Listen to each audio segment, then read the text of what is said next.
వరంగల్ జిల్లా వర్ధన్నపేటలో కలెక్టర్ సత్యశారద ఆకస్మిక తనిఖీలు చేపట్టారు. స్థానిక ఏరియా ఆసుపత్రిని సందర్శించిన కలెక్టర్ పలు రికార్డులను పరిశీలించారు. రోగులకు అందిస్తున్న సేవలపై ఆరా తీశారు. అనంతరం గిరిజన ఆశ్రమ పాఠశాలను పరిశీలించిన కలెక్టర్ వంటశాలలో సామాగ్రి నిల్వ చేసిన విధానంపై కలెక్టర్ తీవ్ర అసంతృప్తి వ్యక్తం చేశారు.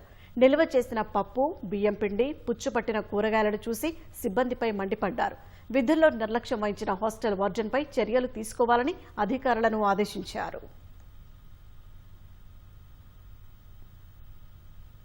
ఇక్కడ అబ్జర్వేషన్స్ లో ఏంటంటే కొద్దిగా గోడౌన్ సరిగా పెట్టుకోలేదు. దాని మీద వార్డెన్ కి యాక్షన్ ఇనిషియేట్ చేయమని చెప్పినాము. బికాజ్ MLS పాయింట్ ఇన్ఛార్జ్ ని కూడా పిలిచి ఏదైతే రైస్ సరిగా లేదో వాటిని ఎక్స్చేంజ్ చేయమని చెప్పడం జరిగింది.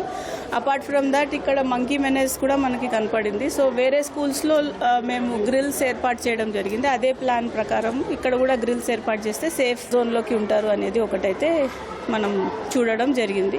ఈ ఇష్యూస్ అన్నిటిని ఫిక్స్ చేసేదానికి యాక్షన్ తీసుకుంటాం.